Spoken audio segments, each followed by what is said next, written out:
New York City Mayoral candidate and Brooklyn Borough President Eric Adams, who stands accused of actually living in New Jersey, invited the media to his Brooklyn apartment as an attempt to prove that he actually lives in New York City.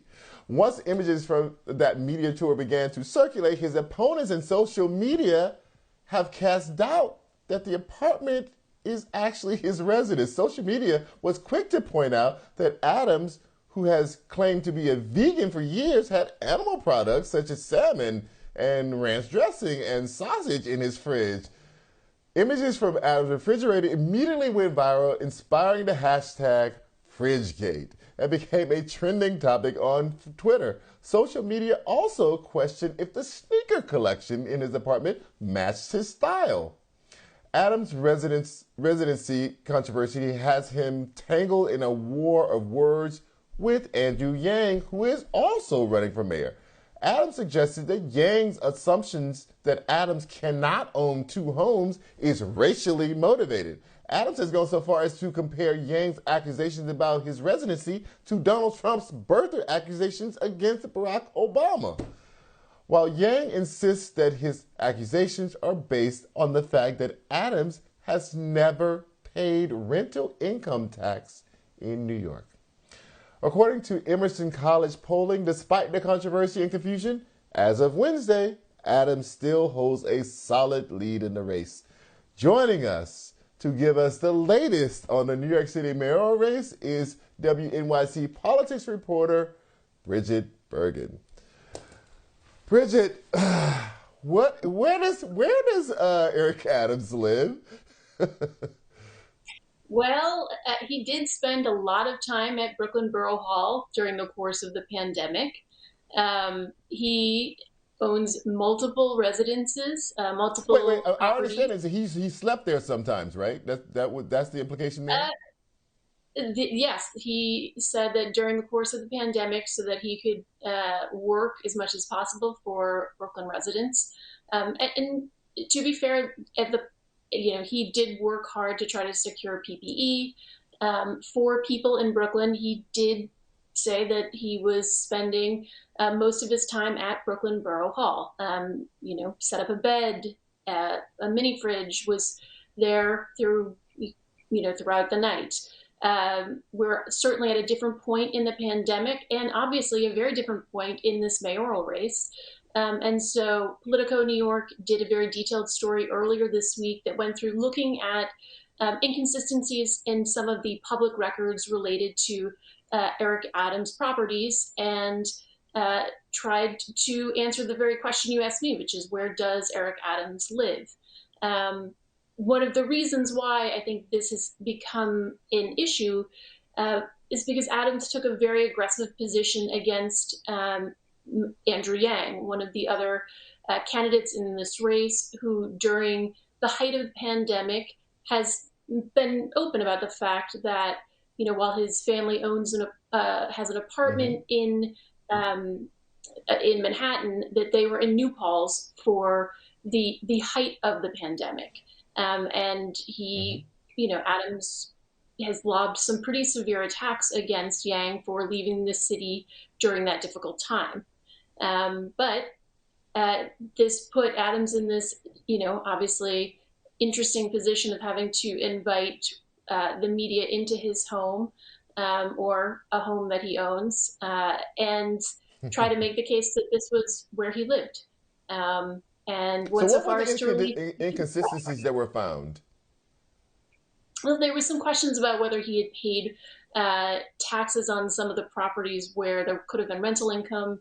That there was an apartment that he owned with his partner in New Jersey, and was that actually his primary residence? One of the things that I think is actually worth a bit more scrutiny and is not the flashiest thing in the story, and attributing to the great reporting of my colleagues at Politico, there are questions about whether he used the vehicle he has through the Brooklyn Borough President's office to travel to campaign events. And there is this bright line that needs to be observed when you are in elected office, and then are you using public resources towards a campaign? Now, the explanation that his borough president's office gave to my colleagues at WNYC and Gothamist was that in his position, he needs to be on call for things that can happen in the borough at any time. Um, as you know, the Brooklyn Borough President and any borough president office is not exactly the position where you are responding to crises in the same way you will as the mayor, say. Right. It's much Right. more of a ceremonial position, much more of a cheerleader for the borough. But that is the explanation that we've gotten when asked, why would you show up? Just this past week, I was at his opening of a new campaign office in Flushing, Queens, and many of the members of his Brooklyn Borough President staff were there at the event, and he was there in his Brooklyn Borough President vehicle. Um, so, that is one of the details So in this story that I think got less attention.